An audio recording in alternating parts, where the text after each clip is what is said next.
Welcome to Luminescence, Common Sense Spirituality, a show designed to share spiritual insights with you so that you can comprehend the universe and how it functions. You are about to experience raised consciousness. This is a place where spiritual principles are shared with the goal of assisting you to expand your understanding of both the seen and unseen worlds. Luminescence Common Sense Spirituality helps you to discern the timeless truths handed down from wise sages through the ages, from the airy-fairy nonsense that is being taught today. Now, here is your host, Sharon Lynn Wyeth. Welcome to Luminescence Common Sense Spirituality, the radio show that disseminates esoteric knowledge and common sense spirituality. I'm Sharon Lynn Wyeth, creator of namology science, the ability to know all about a person's personality and the soul's purpose from a person's name. Now, the beautiful inspirational song or music that you just heard is from the music Shine by Dee Lamure, and we always end our program with her song in its completion. And you can see more of her songs at her website, which is DLEMOR.com, DLamore.com. Now, our topic today is the Tree of Life. What exactly is the Tree of Life, and what does it represent? Where did the Tree of Life originate? Do all religions incorporate their own form of the Tree of Life? Do the parts of the tree reveal different information? Is there any correlation between the Tree of Life and the Kabbalah and or other sacred texts? And our special guest today is Sandy Anastasi.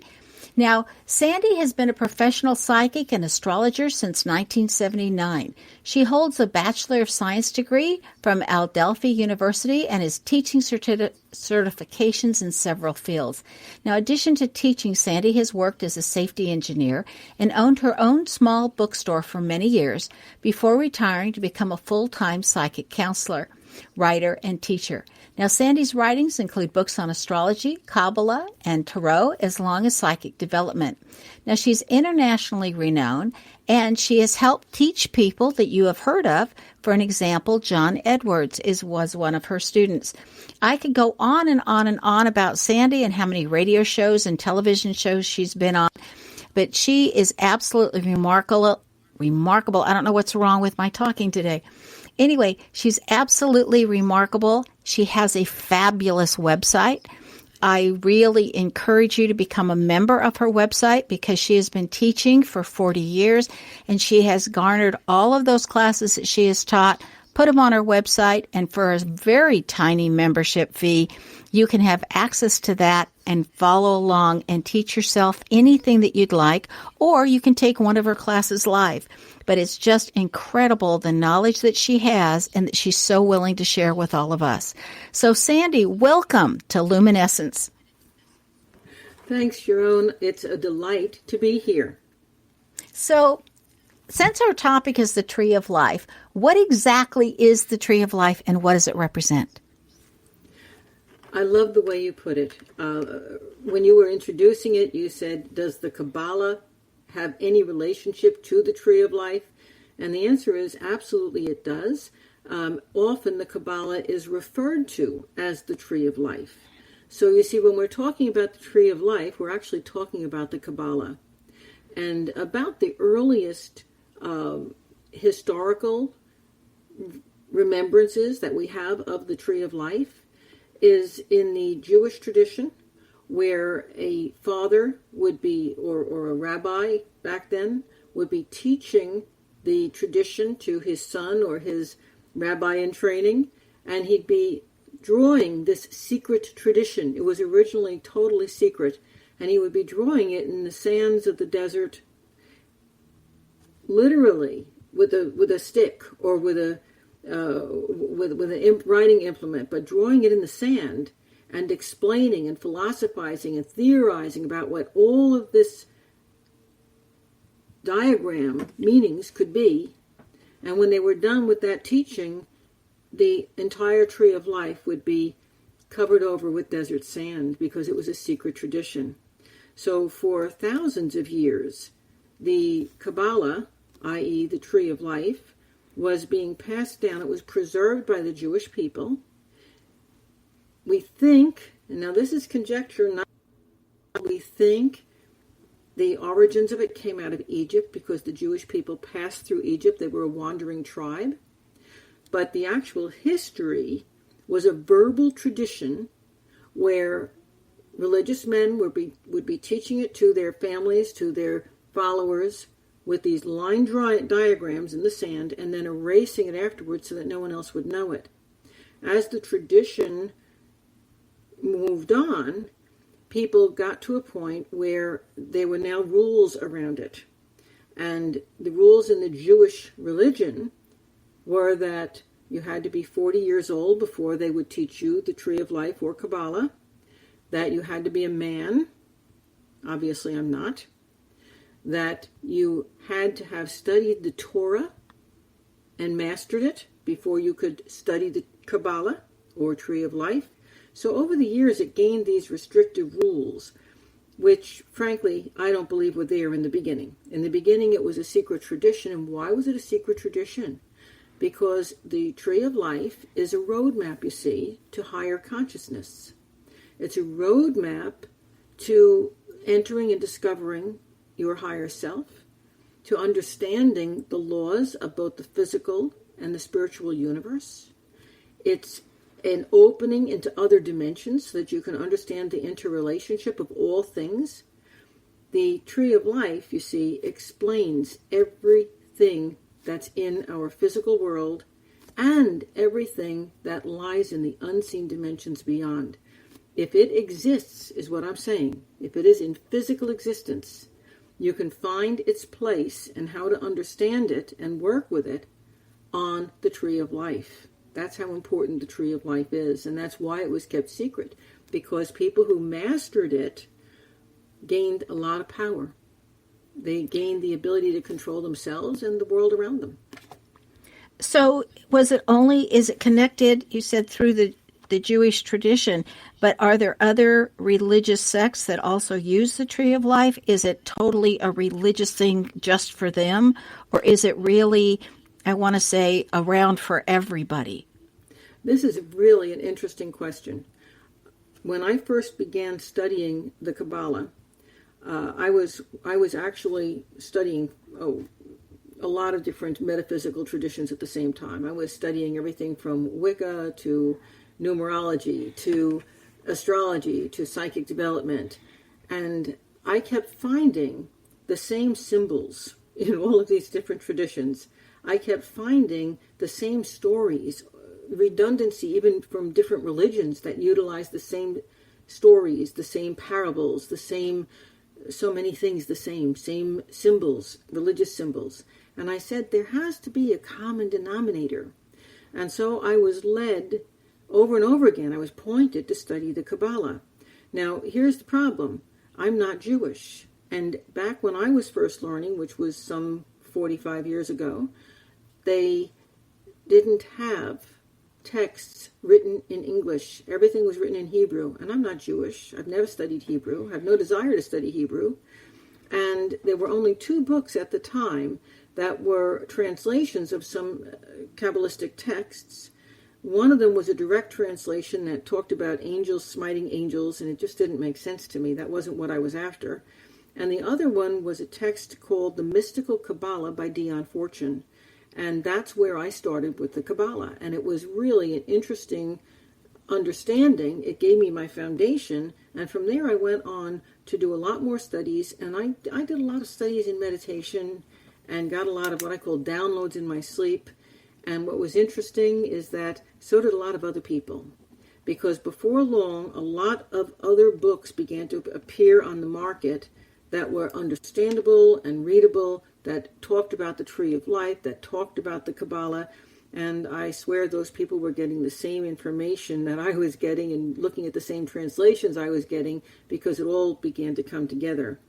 In my studies, I found that you have the same symbols, for example, like a cross or a 6-pointed star, that you might find in the Hebraic Tree of Life. You will find in the Western mystical Kabbalah tradition, which has recently come about. When I say recently, say in the last 40 or 50 years. And you would also find those same symbols in everything from Zen to early Christianity to the Gnostics.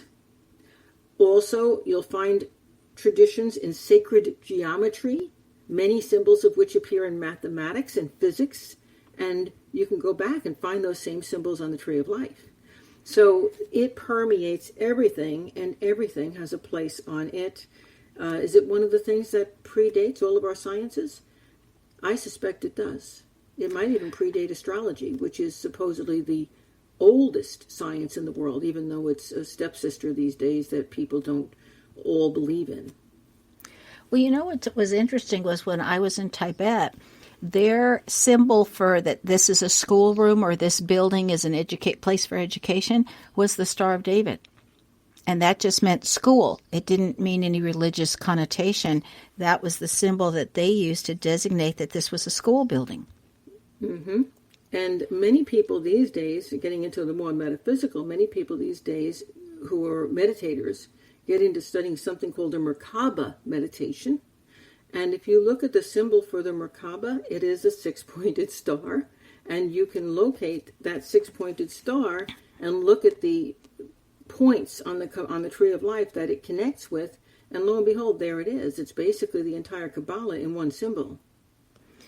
Okay, so how is the Kabbalah or the Tree of Life attached to the Zohar? Have you heard of the Zohar? It's not attached. Okay. Understand how things work. Whether you're looking at a book of maps, whether you're looking at a test tube in a laboratory, whether you're looking at a car on the street in your driveway, or whether you're looking at a book called the Zohar, they're all physical items created by man. They exist somewhere on that Tree of Life. They are part of it. They are not it. Okay?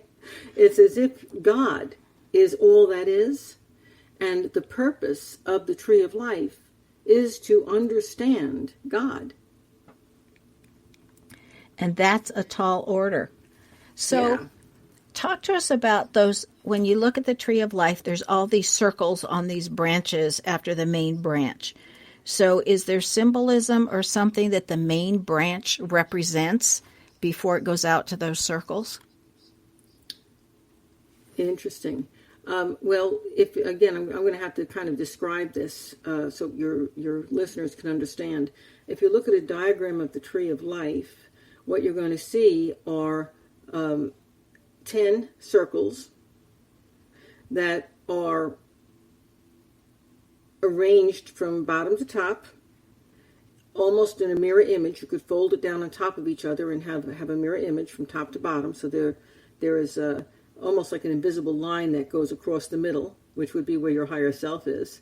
So you have 10 circles. There will be pretty much 5 on the bottom, 5 on the top. And all of those circles are joined by lines. So this is a line. Remember I said it was initially taught with a father lines or a rabbi drawing line drawings in the dirt. And so we have lines that are attaching these circles to each other. Now the circles are arranged in a way where going up the middle, you have what they call the middle pillar, and there would be 4 circles, four circles along that middle pillar. Now that middle pillar could equate to your own spinal column if you were looking microcosmically at you being the Tree of Life, because you're part of it too. On either side of that middle pillar, there's another line that could be drawn up through the right side and another line through the left side, which will relate each one of those circles can relate to one of your chakras. And as we look at these lines going up the middle and the 2 on the side, we can actually look at the way energy travels from your root center, your root chakra, and moves up to your crown center, which would be the circle, or Sephiroth, we call them. That's a Hebrew term, at the top of the Tree of Life. So it actually, if you look at it from this microcosmic sense that the Tree of Life is you, and you are it exists within you, you exist within it. If you look at it from that point of view, you can actually utilize the Tree of Life as a roadmap to find out what your chakras are doing, if there are any blocked, if there are any parts of your emotional or physical balance that are off balance. You can discover how to rebalance yourself. So you can actually use it as a roadmap within your own body to rebalance your own energy.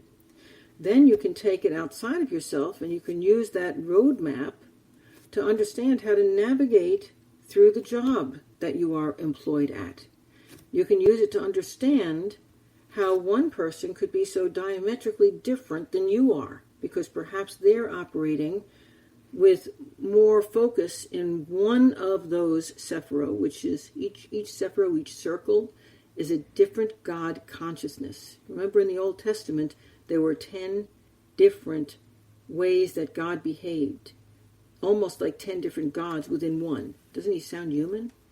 At any rate, the Tree of Life gives us those 10 circles, those 10 Sephiroth, and we get to explore those within ourselves as 10 distinct different parts of ourselves. And those parts are more dominant than some, like in you. Maybe there's a more warlike persona, somebody who really stands up for themselves. In me, maybe there's a more creative and super sensitive, I cry easy persona, okay? So we could be very different, and we could actually find where we are on the Tree of Life, understand each other, and have a far better relationship, because I understand that this is what you're learning and what you're supposed to be in this life. And you can have more empathy for me because you understand I'm supposed to be a wimp.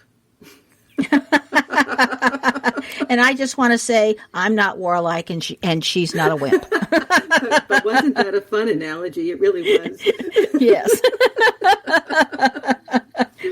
Okay, so we're going to break for our commercial break. We will be right back to find out more about the Tree of Life. Stay tuned.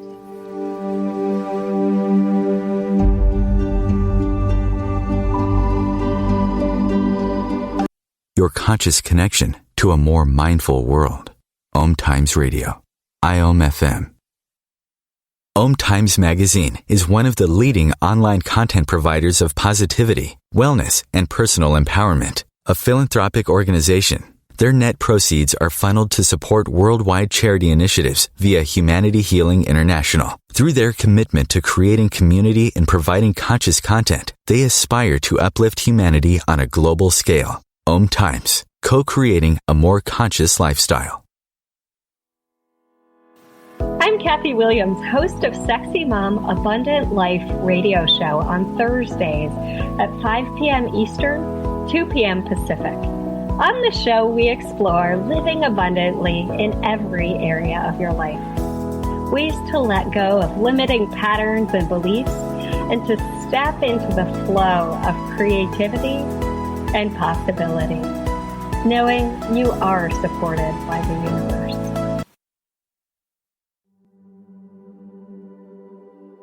Just by being here, you've shown that you are an action taker and committed to your own growth and transformation. You believe that within yourself, you have everything you need to fulfill your dreams and overcome your life challenges. But how do you access all that? Sandy Anastasi is a psychic, astrologer, coach, and creator of the Anastasi system of psychic development. She has your answers and a special offer for new clients and students. When you sign up for her free newsletter, you'll get a special gift that will help change your life. As thousands of people already have experienced, she will get you there. Go to www.sandyanastasi.com to sign up for Sandy's newsletter now. These are the sounds of a dinner that almost didn't happen. A dinner now served, thanks to people like you.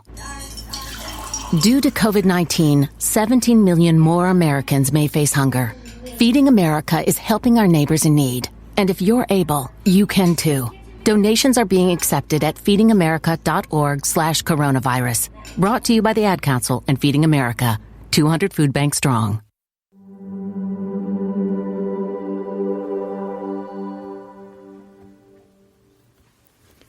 Welcome back to Luminescence, Common Sense Spirituality. I'm your host, Sharon Lynn Wyeth, and our special guest today is Sandy Anastasi. Now, Sandy, we're talking about the Tree of Life, and what I'm curious about is, where did it originate? Because Judaism isn't the first religion. So how did we get this tree of life? The earliest actual, factual, this is where it came from, is a line drawing in the desert sand. That's fact.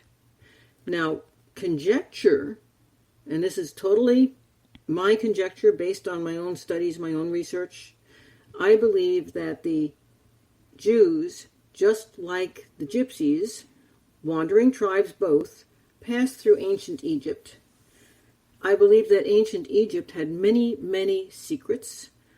I believe that the people who actually formed the earliest pyramids, some 8,000 years before Jesus Christ was born, I believe that those people were not of the earth we have now. Some people think, well, they were aliens. Some people think they were survivors from when Atlantis sunk. We don't really know who they were, but drawings in pyramids and so forth let us know that they looked different. There are a lot of books out there that have been channeled by interesting people who are very knowledgeable, well-educated, who have experienced past lives in those early Egyptian times and talk about those people as having powers and abilities psychically that are far beyond what humans have today, okay, what we may be just rediscovering right now. Out of those early Egyptian times came what we call the mystery schools. As the genetics were dying out in the ruling class of the Egyptians, i.e. those people who came from somewhere else, as their DNA was being watered down, the gifts that they possessed began to disappear. Their knowledge became less accessible. People who would study their traditions couldn't do the things that they could do with them. The DNA was getting watered down.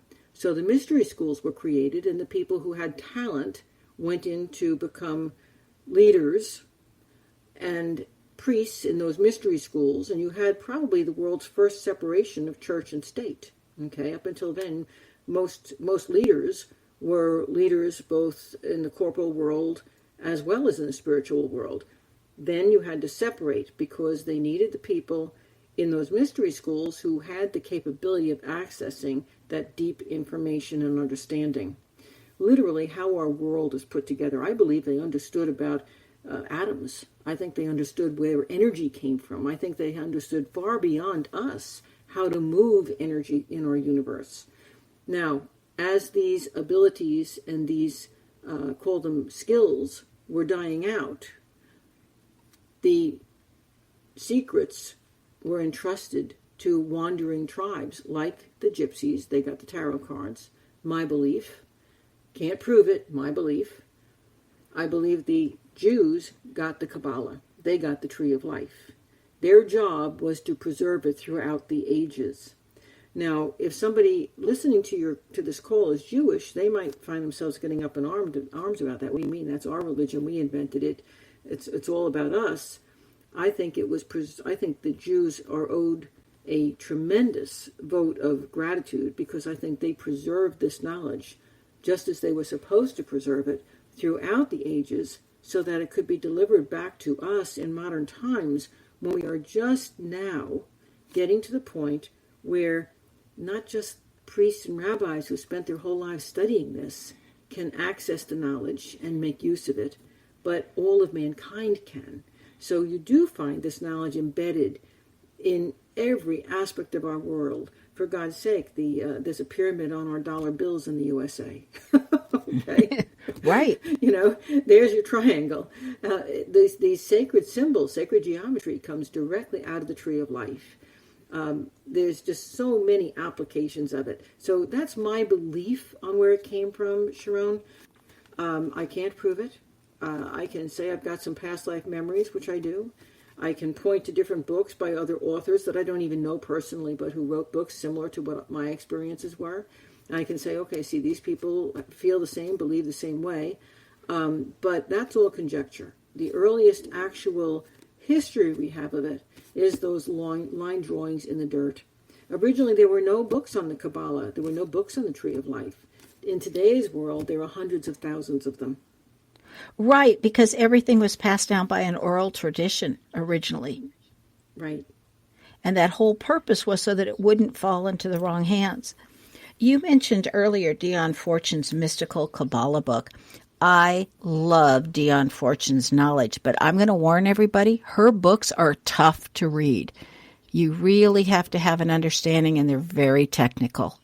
So if you're reading a Dion Fortune book, you want to read it a couple of times to let it really sink in, and don't beat yourself up if the first time you don't get it. There are also two other books that I recommend to this. I have written a book. It's Kabbalah Pathworking. The first chapter in that book talks about the tree of life, what it means, what the positions on the tree mean. It's an overview, but it doesn't go into it in a great depth. I'm more interested in actually teaching people about the Kabbalah from the inside out, literally doing pathworking, which is guided visualizations set to music, to explore what these energies are all about, that they're learning to understand and incorporate into their own being. So if one of my students wants deeper information, I direct them either to a course that I have. It's a 4-lesson course, audio. It's on audio in my membership that you mentioned earlier on my website. That website's www.sandyanastasi.com. Or I recommend one of two books. And I don't know either author, so it's not like I'm promoting them. One of them is Ted Andrews, and he wrote a book that was called Simplified Magic. And don't let the term magic worry you. It's not about magic at all. It's about the Kabbalah.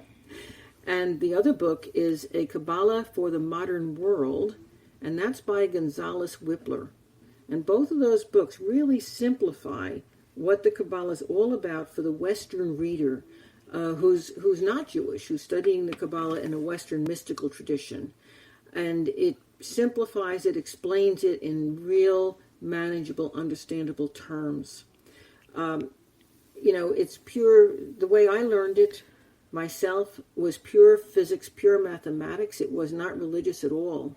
So it's interesting, the Western mystical Kabbalah does take the Kabbalah out of having to be religion and relates it to everything in the world. Now, I've heard rabbis do that too. So this isn't just something that non-Jews do. A lot of Judaism is interesting. Each rabbi has his own way of celebrating his own religion. They're very individualistic. And so there are some rabbis that really open the Kabbalah to their entire population, and there are others who still follow the super strict tradition that I outlined before, earlier. So right now, in today's world, if you want to learn the Kabbalah and you want to utilize it to enhance your own spirituality and your own development, you will be able to find a place to learn. Do you think it would behoove everyone who's on a spiritual path to learn about the Tree of Life? Here's what happened to me. I think if you're only an astrologer, the Tree of Life would be, the study of the Tree of Life would be, oh, that's interesting. It would be kind of a side thing you learn and say, oh, that's kind of cool. I like that. But if you're studying numerology and astrology and tarot and runes and meditation, you get my point. If you're really involved with this whole field of metaphysics and all the different aspects of it, you're looking at color and vibration, and you're studying all the things that in the world that have to do with these things, you're going to start to realize that they all have something in common, and you can't quite put your finger on it, and it starts to drive you crazy. And if you're one of those people who, like me, learns in that eclectic way, the Kabbalah is going to solve the problem, because it's going to give you a place that you can relate all of these things on and realize there is a common denominator. They all do relate to each other. You can find a purpose for all of them and interconnect and interrelate with them. Does that make sense? Yes. Now, I want to know, all the religions then utilize the Tree of Life. Do they call it different names? Do they take aspects of it? Do they take it in their entirety?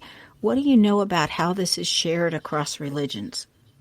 I think that, personally, I think that most religions aren't sharing it because they're sharing the Kabbalah. Some of them, for example, Wicca will say, okay, the next thing you're going to learn is all about the Kabbalah. They're incorporating something that's not truly a Wiccan tradition at all, but they're incorporating something that they know has great value into what they're sharing. So if you were Wiccan, that's how you'd be learning.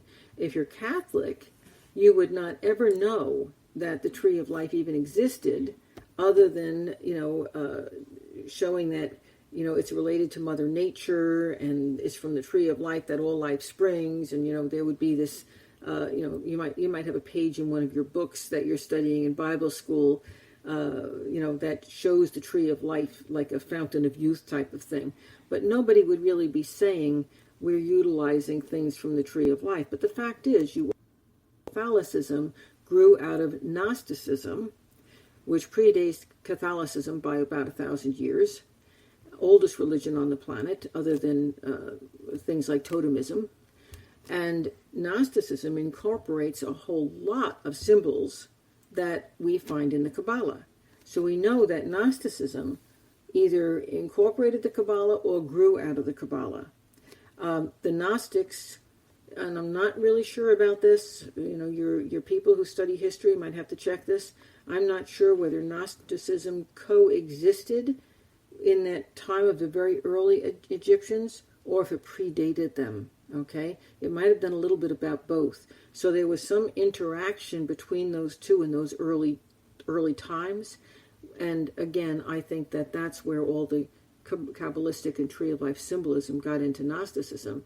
And it's from Gnosticism that it moved into all of our other religions and traditions in the West. Now, what's interesting is you also find Tree of Life symbolism and understandings over in the East. You find it in India, you find it in Tibet, as you said, you find it in China, you find it in Zen, Buddhism. So how did it get over there? I'm not really sure, but it's there. It was the gypsies. or some people, and this is again conjecture, some people believe that Atlantis existed and that it sank, and when it sank there were survivors, and those survivors went to all different parts of the planet, which might be one understanding why we have pyramids in 5, 6, 7 different locations on the planet that have not got anything to do with each other. You find them in South America, you find them in China, you find them in Africa, both north and south. Isn't that interesting? How did they know to make those symbols when those people didn't have anything to do with one another? Well, and I saw my first pyramid in Italy. And it's in Rome, yes. And if you're taking the subway, the stop is, it's like pyramid with an E on the end, pyramidi or however they pronounce it. And then they didn't want it to mess up their landscape because they're so tall, so they literally dug down a bunch of feet so the base could be down so that the height would not be taller than their own buildings. Wow.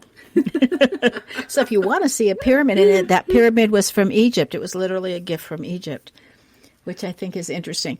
And for those that are interested in the story of Atlantis, even Greg Braden has repeated the same story that Afra Wesh wrote in her book, and it's called Can It Happen Again? And that seems to be the most detailed story of Atlantis that the majority of people are accepting as that's what happened today. So if you're interested in that book, I happen to have a few copies left simply because I knew the family, and so they were destroying the books, wow. And I said, give them to me before any more are destroyed. So if you're interested, let me know. Okay, so back to the Tree of Life. I'm really curious about these Sephiroth or the circles and what they represent. Now, when we were talking before the show came on, you were telling me about that they represented the 10 Sephiroth or circles, that they represent the 10 names of God used in the Old Testament and the different personality aspects of God. So if somebody doesn't speak the Hebrew and wouldn't understand that, how would that be explained? Well, and they would really enjoy my classes. Yes, they would. Right, because not being Jewish, the only Hebrew spoken in my classes is when I'm referring to the name of a particular Sephiroth, In fact, we talk about that particular Sephiroth, or call it a station on the tree of life. We'll talk about it as having a god name, having a choir of angels, which incidentally, the Jews will think about these little flying beings as being the angels. And the way that I have learned it is literally the choir of angels are the energy with consciousness that actually forms the plane itself. How do you like that? Oh, okay. Yes. Yeah. Okay. So it's a different rendition, and it maybe fills out and fleshes out and gives a little more understanding to the religious aspect of it. Okay. So, the choir of angels do a whole lot more than just sing. Okay. So there's an actual laws of physics aspect to it. Okay. But your question was, how would I remember it? Well, the bottommost circle or Sephiroth on the tree we call Malkuth, or many Hebrews will call it Malkus, Malkus, or Malkuth. And literally that is the physical plane that we live on. That's your physical body. That's the chair you're sitting in. That's the, it's the physical world, period. And so once you get a real good understanding, okay, that relates to all physicality. Now you understand how, okay, everything that we're living in this three-dimensional world is going to be understood by studying that Sephiroth and how it relates to all of the other Sephiroth. Now the circle or Sephiroth that's just above that in Hebrew is called Yesod, Yesod, and that equates to human emotions, would you believe? And not surprisingly, if you're in the psychic field, it also equates to when you're feeling an aura or you're feeling energy, and the energy of empathy, the skill of empathy.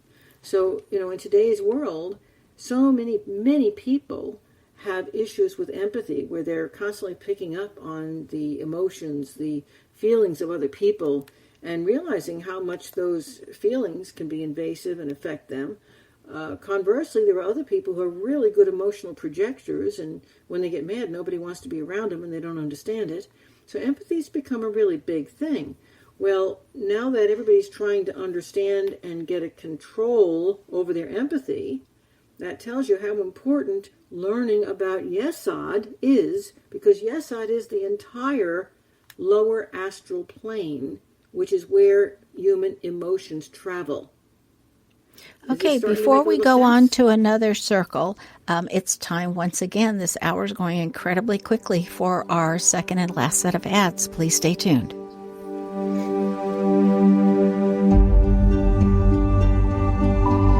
A conscious lifestyle for a mindful life.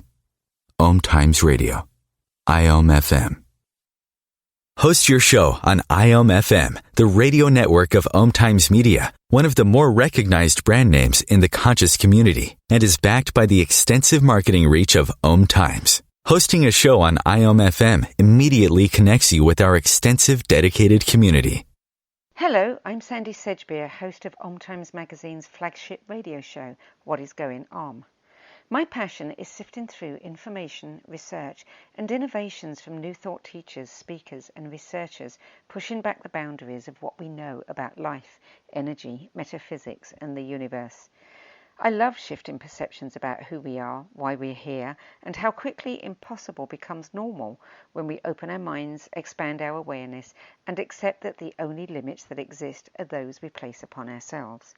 So if you're the kind of forward-thinking, eager investigator of what lies beyond the current reality that most perceive, why not make a date to come play with me in the field of possibilities at 4 p.m. Pacific Time, 7 p.m. Eastern Time every Thursday, and together we can discover what's really going on.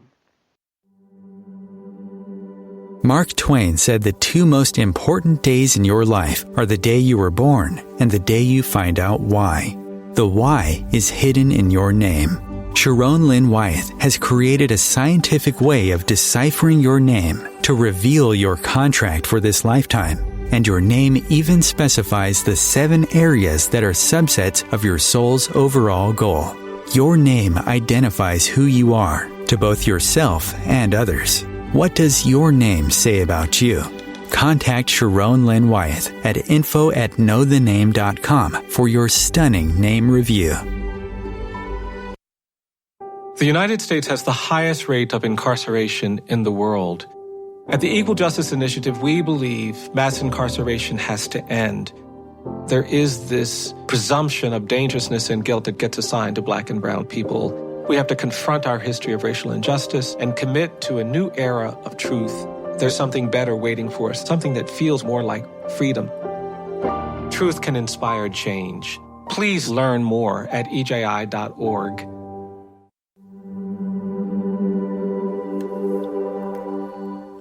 Welcome back to Luminescence, Common Sense Spirituality. I'm your host, Sharon Lynn Wyeth. Our special guest today is Sandy Anastasi, and you can find out more about her and especially this incredible membership site that she has at her website that is spelt the same as her name, and it's Sandy with a Y, and her last name is Anastasi. Again, that's Anastasi. And of course, if you don't have a place to write it down right now, you can always go to knowthename.com and go to the schedule page, and all of that information is right there for you. And we are so fortunate to have Sandy for us on our show the second week of every odd month. Okay, Sandy, you were talking to us about the different Sephiroths, and you were just finishing up the second one. Go ahead and continue, please. And I was correlating them to how we would relate to them ourselves. So when we look at Yesod, that's the second one on the way going up the tree, we're looking at human emotion and things like gifts like empathy traveling through that particular plane. Because you see, each Sephiroth is on a different plane of existence. And as the Sephiroth or circles go up the tree, the energy becomes more subtle, and we're on progressively higher levels. So the next Sephiroth above Yesod would be called Hod, H-O-D, and that would be where in a psychic sense, where telepathy operates. That would be where all things that had to do with the mind go on. And incidentally, in looking at our world right now, that's where most of our world is functioning. Things like government, established religions, the organizations behind religions, the organization of big business, pyramidal structures of administrations, all of those things belong to Hod. And what we do after that, we're actually going up in the same plane, but a half a step up. We go across the tree to the other side, and now we're in Netzach, N-E-Z-A-C-H, and that is the things that drive people. It's your higher intuition. It's those little, in a psychic sense, it's those little chills you get when you're feeling that something is either right or wrong for you, or when you get an illumination and understanding. And in a more physical sense, that's the thing that makes all people feel that they're brothers with one another. It's amazing. In the animal world, that's pure instinct. You know, they talk about, the theory of 1,000 monkeys, where one monkey learns how to hold a stick and now 1,000 of them do. Well, right. That's how Netzach works. That's Netzach. It's that seed of all, where it all comes together. Then above Netzach, we go to the central Sephiroth on the tree. It's called Tipareth, Tipareth, and that equates to your higher self. And Tipareth, all the Sephiroth, all the circles below, have a sense of time. Tipareth does not. It's outside of time. We are no longer equating to the earth plane at all. Tipareth is on a much higher level, which tells you that when you someday become a yogi, all of you listeners, and you've raised your consciousness to become one with your higher self, you will exist outside of time and space, which means that you will have now gained control over time and space. Do you understand why the Tree of Life was a system, an oral tradition kept secret for more than 4,000 years. Well, and it sounds to me like they wanted people ready to be able to handle being able to be outside of time and space and the knowledge that they were receiving so that it wouldn't be misused along the way. Yeah. And, right now, Sharon, I'm finding that my studies of the Kabbalah, for me, are really helping me to understand what's going on in our world, because our entire world, our entire known universe, the physical universe, is moving through a dimensional shift right now. I'm sure you've heard of it. Many of your listeners have. And as that dimensional shift happens, we're all undergoing this inner transformation, which makes us really change internally. We're becoming, we're getting lighter in many respects, less dense. And when you understand the Kabbalah, and you understand how these dimensions, if you will, kind of lay on top of one another, or some people say they lay within one another, okay? The thing is that you understand that you already exist on every single level, every single dimension in the universe. You have a part of you already existing on. So what you're doing is you're accessing higher parts of yourself. And the Kabbalah is a great roadmap in teaching you how to do that, and do it without going a little bit crazy, where you realize, well, yeah, I really did hear somebody talk to me, only they didn't do it with their mouths. Yes, I had people come to me and say, what's going on, Sandy? I'm hearing people. And I'm like, well, you're moving on to that dimension where you're beginning to really explore within yourself the energies of Had. Could it be related to, I'm just trying to help condense this in such a way that people can grasp it easier. Would you think of the different Sephiroths or the circles at different rooms in a mansion, and that you sometimes visit each of those rooms, but you're more comfortable in some than the other, and until you get bored with one or you feel like you've really mastered a room, that you'd spend then more time in a different room? Oh, that is an absolutely wonderful, wonderful concept. I think you've got it. And what's beautiful about the Kabbalah is that once we understand the roadmap and we know where those rooms are, we can go into a room and stay there as long as it entertains us, and then we can leave and go to a different room and explore that. And at a later time, when we have developed another part of ourselves, we can go back into that first room, and it's all new again because we're now looking at it through new eyes because we've grown. So you see, the Kabbalah, you never totally master the Kabbalah. The Kabbalah the study of the Kabbalah is a lifelong journey. It never gets old. See, I feel that way about spirituality. I remember at one time I could not read enough. I was dancing professionally with the San Diego Ballet Company, and I was so into ballet and dancing all the time and performing, and I could not read enough about ballerinas and everything else. And then one day I was just like, okay, I'm done. I stopped dancing the ballet. I stopped reading about it. I thought, I'm full, I'm saturated. And throughout life, there's been many things I've explored, and each one, it's like one day I go, okay, I'm full, I've had enough, I'm not interested in this anymore.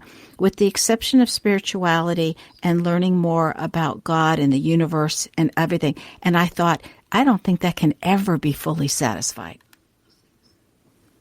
Yep. So guess what? You've been studying the Kabbalah all of your life. You studied it through dance, and you studied it through all those other things you've studied. You are still studying it right now through your nemology. Isn't that interesting? Yeah, very interesting. So real briefly, because we only have about 2 minutes or 3 minutes left, how do we relate today's politics to the Kabbalah? Well, as I said earlier, if it is political in any way, shape, or form, it is going to be found on the Tree of Life in the Sephiroth, or circle that we call Had, H-O-D, which is the third Sephiroth going up on the tree. Now, what is going on is that we're learning to surmount it. As a matter of fact, I'm going to refer back to a TV show I used to love. They took it off for a while, and then it came back on. It was called Babylon 5, a science fiction show. That was a good show. Yes, it was. I knew you watched it. In Babylon 5, you had all of these different races fighting with one another. And, of course, the Earth Alliance was the one trying to get peace together. This show went on for 5 years.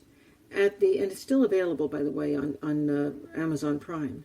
At the end of 5 years, they had this giant big space battle where what they called the old ones, who were constantly trying to stimulate the battle between good and evil, right?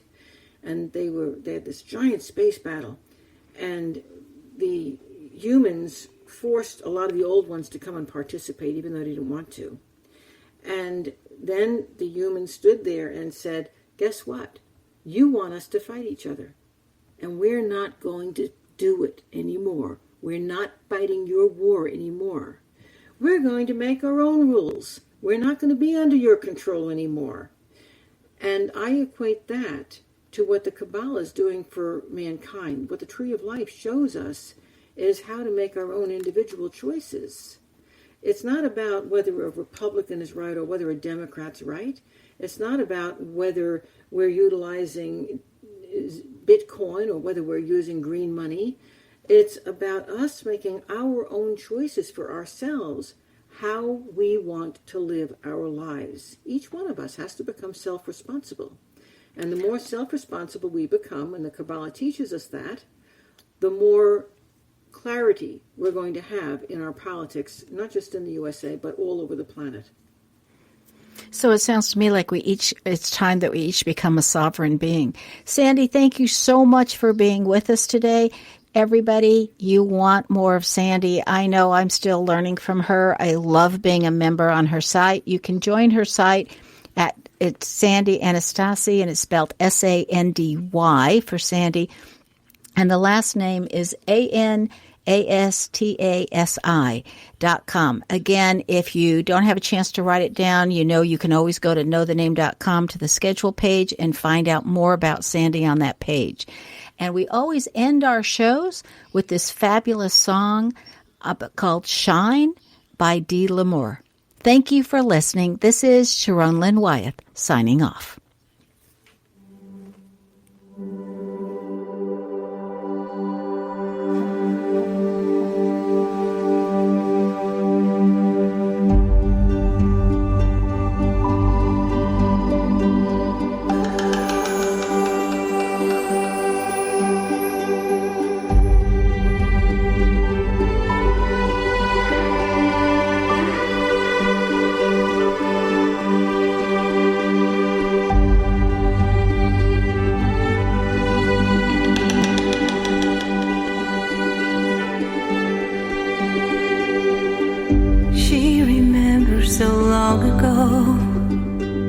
Gazing in the mirror, an image of an angel smiling back at her. No wounds or imperfections, just beauty and its glow. Her laughter and her heart, a reflection of her soul.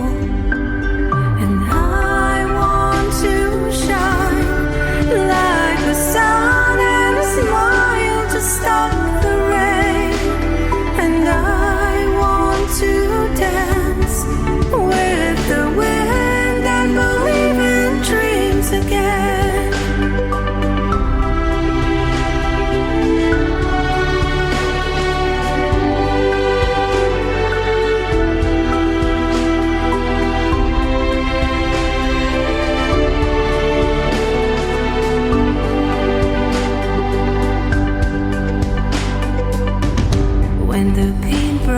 Of light stroke the canvas of her, the light slightly dimmed, her reflection unseen, and all that she knew, and all